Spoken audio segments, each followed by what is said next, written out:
Hi everybody, welcome to another TAD Talk. I'm here again with Nick in the studio. We've got a fantastic, funny guest today, all the way from the UK. His name's John Martin, but check out this little video of what John Martin is all about. No mother-in-law jokes tonight. Do no mother-in-law jokes tonight. I like my mother-in-law. Yeah, it's a daughter I can't stand. You've arrived then, have you, sir? Tell me, what do you think of our planet? Are you alright there, sir? Can we get you anything like a watch? Welcome to the show, sir. We were just killing time till you got here. Do you work on the railways or something? I'm just looking at your timekeeping there. I hope so. We've got a couple of sleepers over here, to be honest. Yeah. Do you know what she said? She said, I'm an animal in bed. Yeah. What is a sloth, by the way? I watched it, the London Marathon. 50,000 people chased 5 Kenyans through the streets of London. I watched the London Marathon on television and saw this happen with my own eyes. This man ran from the start to the finish, dressed head to toe as a chicken. He crossed the finishing line and a St. John ambulance man wrapped him in foil. And what do you do, sir? Do you have a profession? Insurance. Insurance. Oh, there you go. Is this your wife or a Scottish widow? What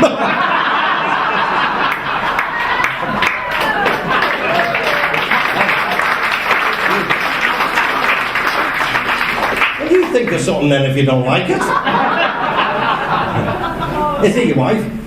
Yes. Oh, good. So it's legal and general. All right. What is your name, sir? You're a little bit like me. David. And do you have a profession, David?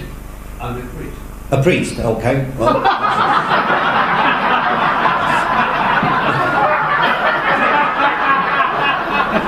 you may as well cancel the rest of the act then. Let's do something religious. Should we have a collection? No. Well, you'd be proud of it, too. It'll be a clean show, I promise you. Well, it will now. No, I like this new Pope. Do you like this new Pope? He's good, isn't he, sir? I knew he was going to get the job. It was either him or the other guy, Sokola. But I thought, Pope Sokola? They won't have it. He's funny, very funny, and he's going to be funny today. Welcome our special guest, John Martin. He is funny, but looks aren't everything. How are you, mate? I'm good, Terry. I'm good. It'll be better when we get back to work, but I'm good. Have you done anything at all? Have you done any gigs at all? Yeah, we have a big holiday company in Britain called Warner's. We have luxury hotels, fantastic hotels, cabaret hotels. Some of them are like castles, wonderful places. Yeah. And I've done a couple of them recently, and it's great to be back, back on the dance floor, if you like, and it's great to do what we do and do what we should be doing. Yeah. Did you feel any different? It might be a little bit different for singers, but as a comic, we've just done this day after day, week after week for years, and then all of a sudden we've just been cut off the knees at 5 months. What did it feel like? Was it just like riding a bike? Yeah, no, it wasn't. It was like riding a penny farthing bike. It was that difficult, It was, no, of course it was different. It feels like we've been on a gap year or something. This has been the first time ever that I've been okay, but work has phoned in sick. So I think it was also difficult for the audience as well. But I do feel that certainly I know here in Britain, I think people are desperate to have a good laugh and desperate to enjoy themselves. It's still got this strange thing now in Britain, even at venues, even at cabaret venues, people aren't allowed to join in with songs, or they're not allowed to dance or anything, So as a comedian, you have to tell your jokes slowly so they don't get up and dance. Someone said, very, very strange times. Yeah, it's bizarre. One of our big tribute bands is called Diamond Rocks. Neil Diamond tribute, and they can't sing Sweet Caroline anymore because it has touching me, touching you in the words, and don't want to do it. Yeah, I mean, words are a funny thing. My nephew came and visited us yesterday. Oh, Terry, effing this, effing that. He wasn't swearing. These were his exam results from school. Brilliant. Well, for all our American viewers, John is from Liverpool in the northwest of England, which has a massive history of incredibly funny people, and we're going to talk about some of them. But before we do, we're going to start, as we always do with TAD Talk, with one of Nick's random questions. That's right. Okay, so, John, if you could jump into your television screen, what TV show or movie would you love to live in? Right at this very moment, I'd love to be in a movie called Public Enemies with Johnny Depp. That's not the story of him and his wife and their divorce. Well, I have a great love for history, and I write history books. And I'm fascinated by a man called John Dillinger, who was America's first public enemy #1, national public enemy #1. Public Enemies, the movie, is about that, and I've been researching during lockdown a man called Babyface Nelson, and he's also in the movie. So yeah, I think I'd be in Public Enemies. Of course, I've been in a movie. I was in a movie a couple of years ago. I was in a big movie called Anthropoid. Yeah. As I say, I write history books, and I wrote one about something in the Second World War, a very important mission in the Second World War. And I got an email just out the blue some years ago from a guy who was trying to make a movie and asked would I get involved and give him some historical information and this kind of thing. And then when they made this movie, I was invited to go out and help with, giving some background information and stuff to film. And while I was there, he said, "Do you want to put a suit on and get in the background?" So I did. I jumped in the background, yeah. And it was a guy, the two stars in the movie are the man from 50 Shades of Grey, a man called Jamie Dornan. When they told me they had the guy 50 Shades of Grey, I thought they were talking about my hair. But they clearly wasn't. Or it could have been Terry's underwear drawer. For all that. That's but 50 Shades of Brown, actually. But. So yeah, so a great movie, Anthropoid. But my #1 at the moment is Public Enemies. Nice.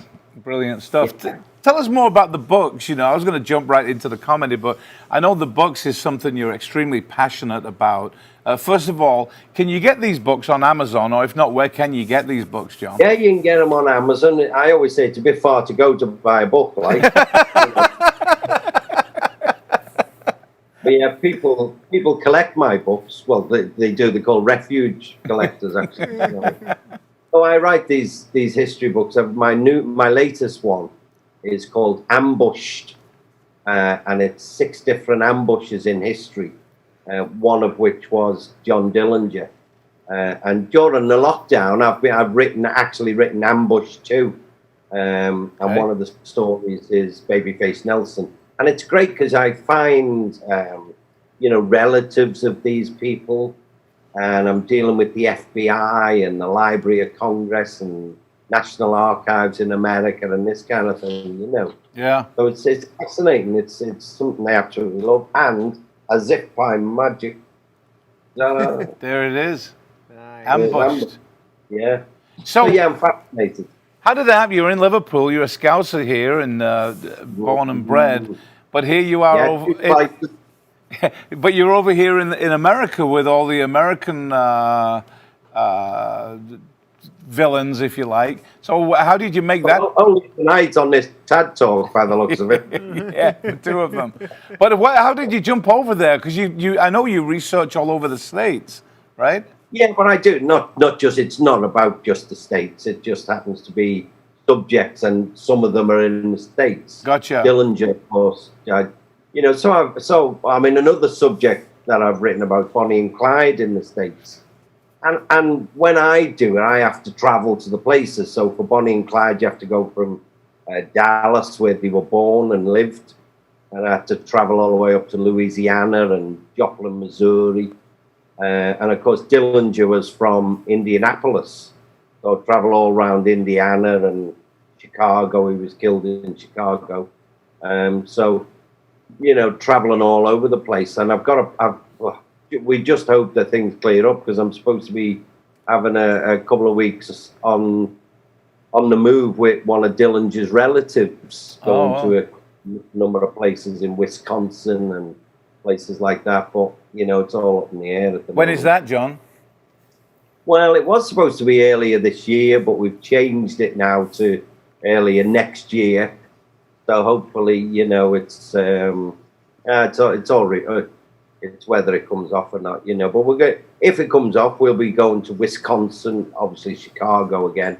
But we also want to go to St. Paul, Minnesota. That's a big place to do with Dillinger. Gotcha. Have you ever been to Wisconsin?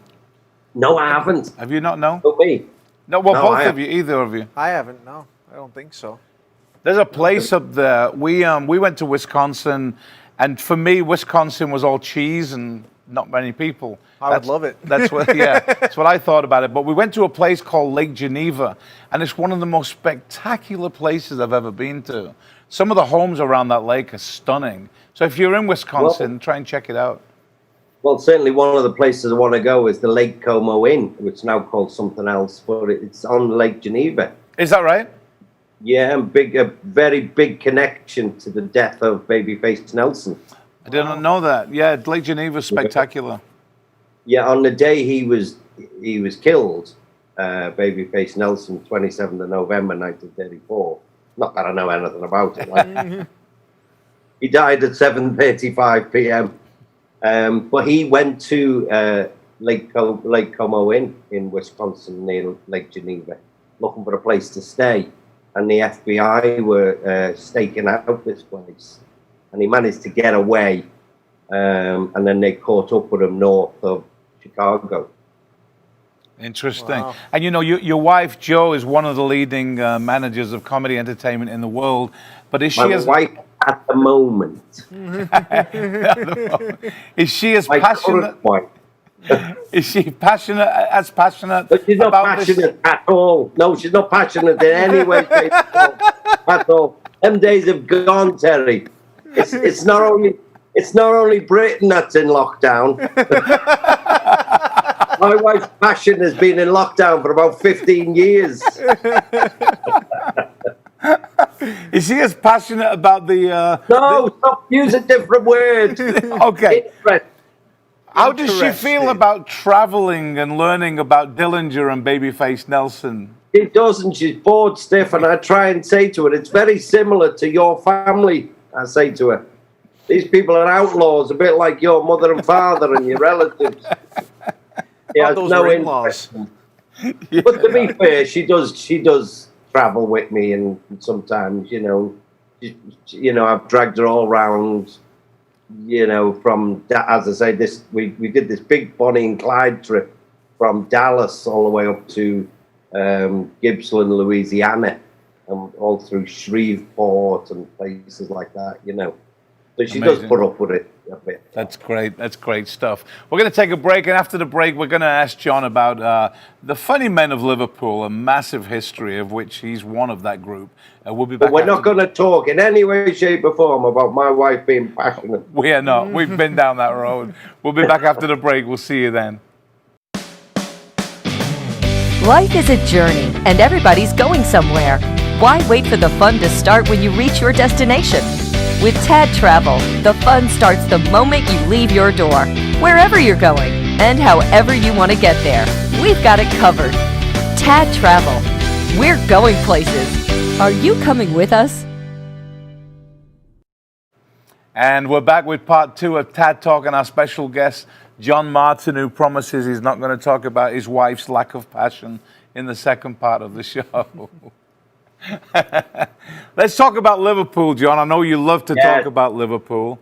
Wonderful. Home of the Beatles. Home of the Beatles and so much more. And aside from football, in which we differ as much as any two people could differ, Liverpool's a wonderful city and wonderful people all around, and a fantastic heritage of comedy. Too short a time in this show, but tell us about some of your idols or people in Liverpool who you consider to be amongst the funniest. Of course, starting with the man himself, Ken Dodd. Well, I'll come to Ken Dodd in a minute because he's the number one, of course. But for our American viewers, Liverpool is famous for, as you say, having this incredible history of funny people. And there was a very old Liverpool comedian, long since there, for a man called Arthur Askey. Oh, yeah. And he once said, you have to be a comedian to live in Liverpool. The people are funny, the audiences are funny. Sometimes the audiences are funnier than the comedians. Yeah. Incredible heritage of comedy and entertainment, as I say, the Beatles, of course, and all these people. But the greatest comedian I ever saw in my life was the man you just mentioned, of course, a man called Sir Ken Dodd. And he was just the greatest comedian. I always say, Terry, there's two types of comedians, in my opinion. Those who say funny things and those who say things funny. Yeah. It's only a slight twisting of words, but it's enormous, the difference. Some people say funny things and other people say things funny. And Ken Dodd was the only man I ever saw who did both to the maximum. He said funny things and he said things funny. And Amazing. He was just fantastic. Did you? And I had the honour and the privilege of being one of his script writers for 25, 30 years. And yeah. being you know, I always say it was a privilege to write jokes for this king of comedians. I always say it was a privilege that I can only compare to being asked to mix the paint for Van Gogh. Really? It's that big an honour, you know. And Doddy was, oh God, his hands, he used to write all jokes all over his hands, and all his fingers, all up and down his fingers were jokes. And he said every finger was covered in jokes. And he said, I shook hands with someone once and he stole me act.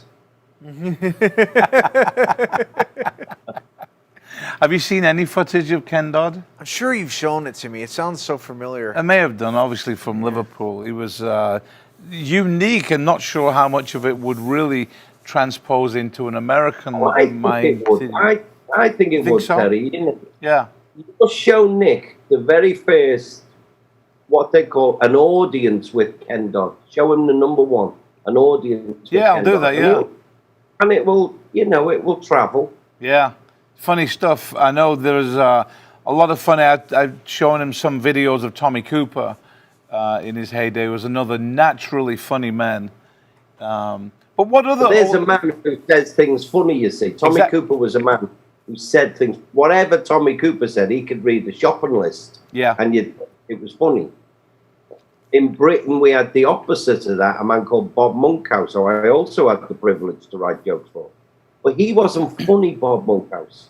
But he'd say the most exquisitely brilliant comedy lines. So that's the difference, you see. One says funny things and the other says things funny. Bob Monkhouse, incredibly intelligent man, Bob Monkhouse. Genius. Yeah. Though. Yeah. Whatever line of business he would go in, he would have been a genius in it. He would have been Absolutely. very successful in everything, you know. So which American comedians, whether it be today or in the past, really jump out to you as being amongst the funniest? Because I know there's always that chasm of the Atlantic Ocean where the comedy rarely crosses. There isn't. If you think about it, you do have to think about it. They just use different words. You know, we say lift, they say elevate, and all this kind of thing. But comedy is comedy, and if it's funny, it's funny. Yeah. You know, whatever Groucho Marx said, not necessarily the Marx brothers, but whatever Groucho Marx said would be funny. He was just a genius.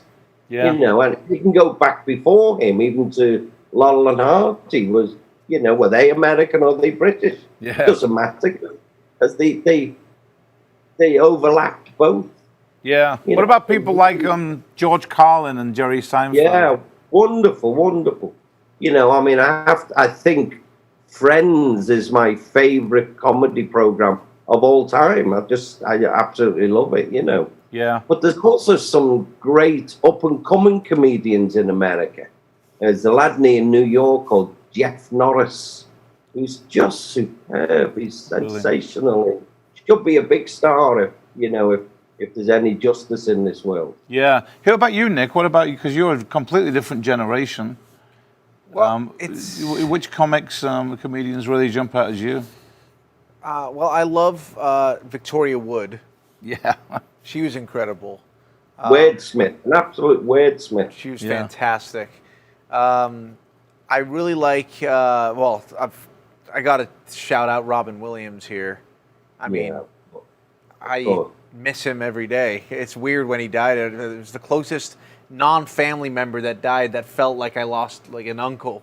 It was insane. There's a guy. If you see a program called Robin Williams Live at the Met, just sensational, just fantastic. He was amazing. He really was. I love. There's a young guy now, kind of like Victoria Wood on the piano and guitar. His name is Bo Burnham. He's really funny. Daniel Tosh. Daniel Tosh is good. I saw. What's his name? He's in a crazy. Kevin Hart. I saw Kevin Hart last year in concert. Yeah. In live. I guess it was concert, isn't it? Yeah. He was amazing. He was hilarious as well. I love comedy.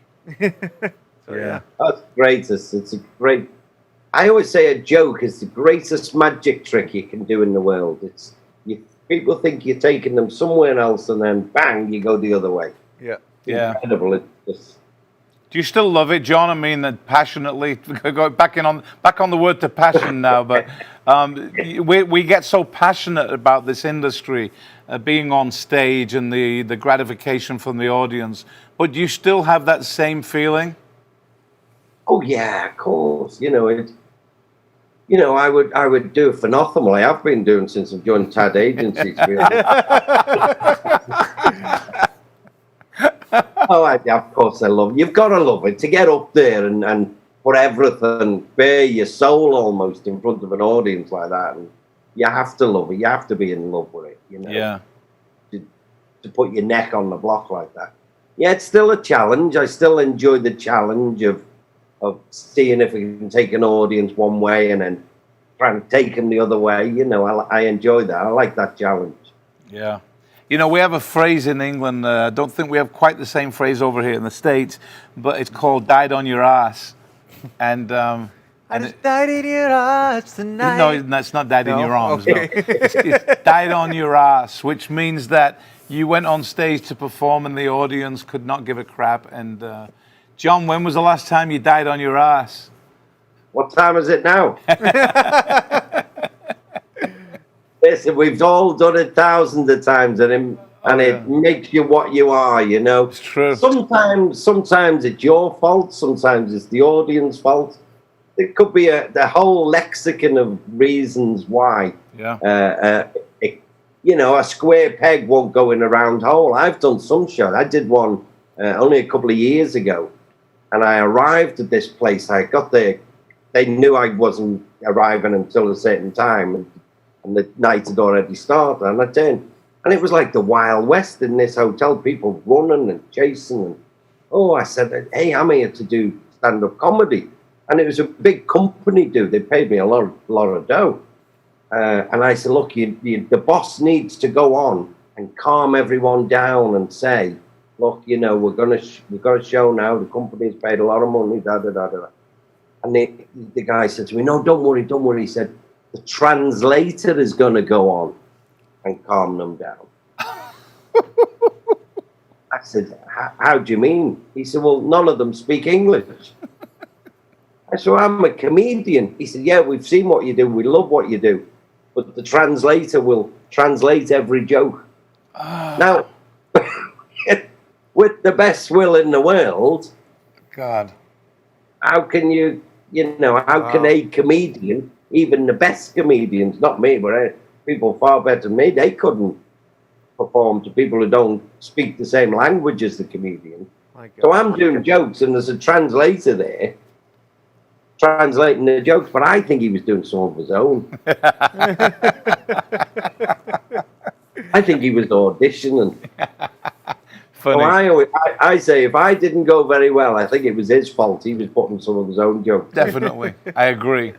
We always love looking at the background. Some of them are virtual backgrounds on our Zoom calls, but check out your background. You've got a lot of cool photographs on there. I'm going to ask you to point a couple of them out. The first one to your left behind you is the other left. Yeah. Your left, so it's that way. You travel on the wrong side of the road, that's your problem. Gary Speed, you've got a jersey on there. Tell us about Gary.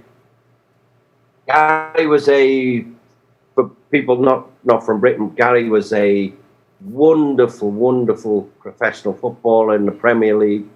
Played for Everton, played for Newcastle. That's a Newcastle shirt. Yeah. Can you see his name? His name is on it, and he's signed it on the number there. John Bestwish's number 11. That was one of his shirts he wore in a match there. Great. And he had it in his bag and said, "Would you like it?" Also, yeah, I would like that.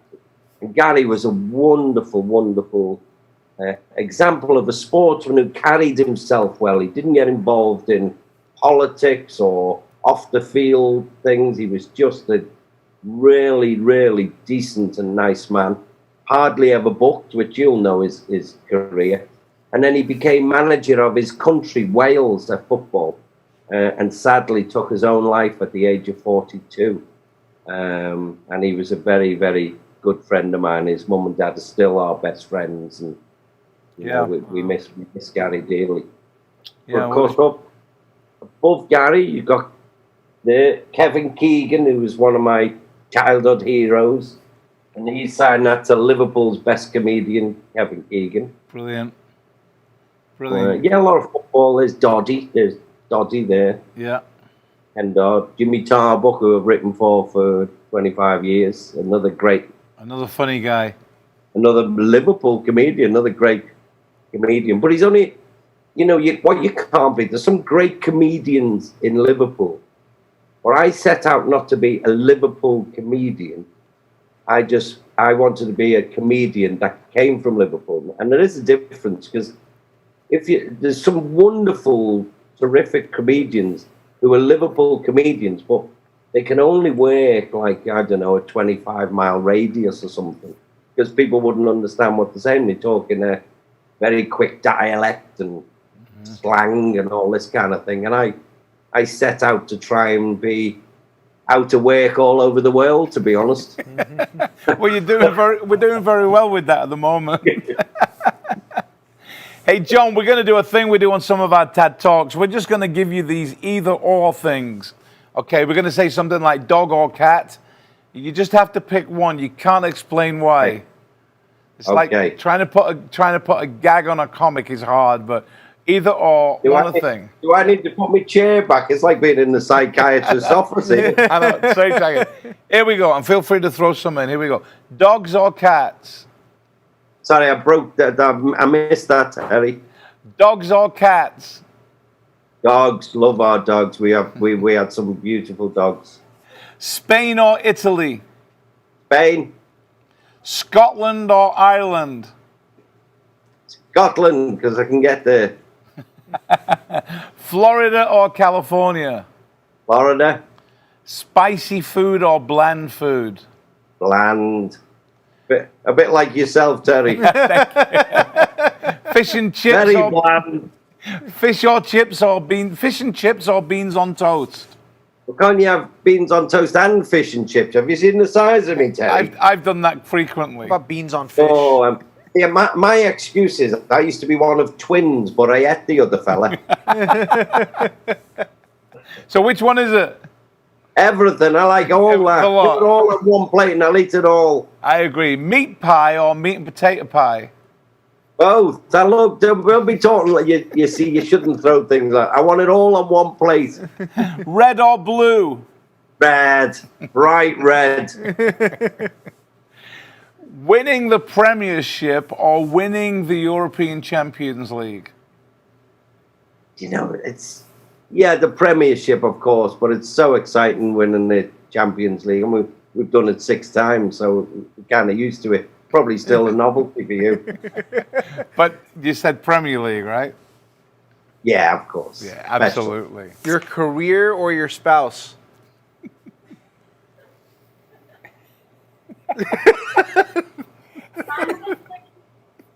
I'm passionate about my career. I love my wife. Arsenal or Spurs? I love my house more to the point. Arsenal or Spurs? Well, I used to do horse riding, but I've never worn Arsenals. I've worn Spurs. Whereabouts do you wear Arsenal? I won't ask that question. No, we'll cut that one. There was a question. Peter Kay or Lee Evans? I like them both. Wonderful, wonderful, wonderful, funny people. Got to pick one. Oh, I can't. Combine the two. Peter Kay is fantastic, so is Lee Evans. But Lee Evans, yeah, I knew his father very well, Dave Evans, so I'll just go on the basis that I'll go Lee. All right, here's one. Ron Atkinson or Alex Ferguson? Ron Atkinson. I knew you were going to answer that. He's a very, very nice man as well. He is, he's great. Do you have any? I met Alex Ferguson and he spoke to me once. He said, shift. Funny. Do you have any of them? How about Rolling Stones or Pink Floyd? Neither. Rolling Stones. Rolling Stones. Frank Sinatra or Elvis Presley? Frank Sinatra, the best. Oh, sensational. Billy Joel or Elton John? Billy Joel, I enjoy Elton John, both fantastic. Yeah. I'm not massive into music. I'm not an expert in music. I'm not an expert in anything really, but Brilliant show. This is great having you on the show, John. What a great time. What's your plans for the rest of the year, apart from the obvious, which is not gigging? But Terry, it's a nightmare. We're still in lockdown in some parts of Britain. You know, it's made me realise no wonder the dog runs out the house as soon as the doors open. Yeah, no kidding. I mean, you know, they're talking about having a second wave here in Britain. So I've written to the government to ask, do I still have to be in lockdown with the same person I was in lockdown with the first time? I'm just waiting for them to write back to me on that. You know, during lockdown, my wife said to me, you've got to do something constructive. I said, like what? She said, make a bed table. So I did. I made a bed table. And she wasn't very happy. She came in 7th.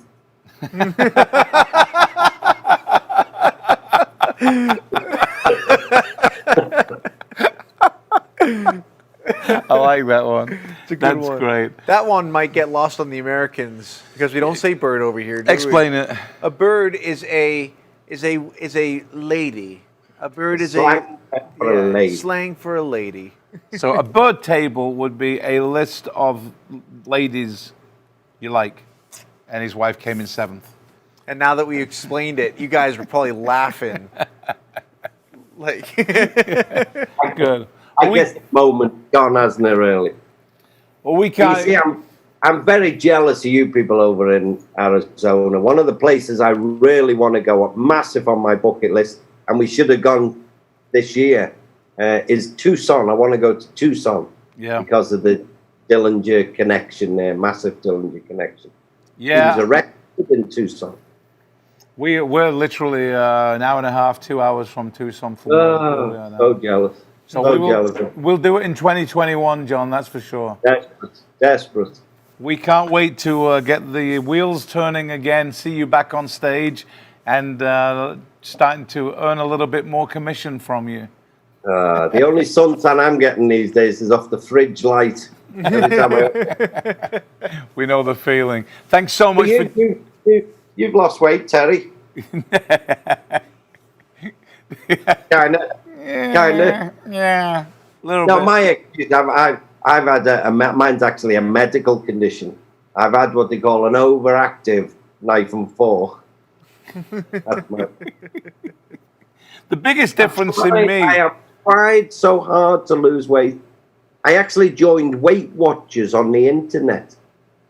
And do you know what the first question they asked me was? What? Will you accept cookies?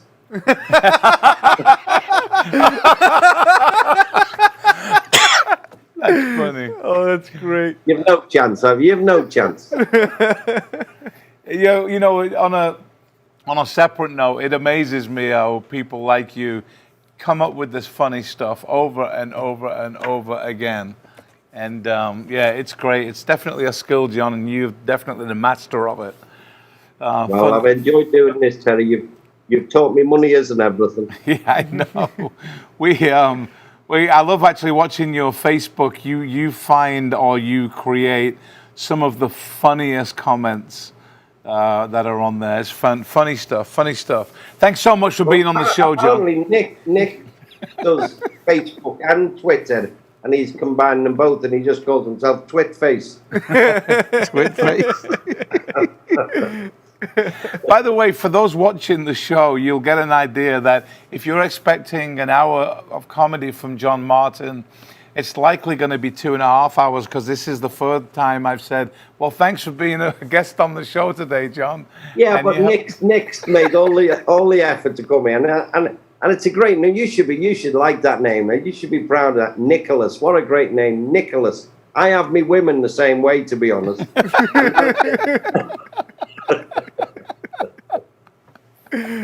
Oh, boy. John, I'm going.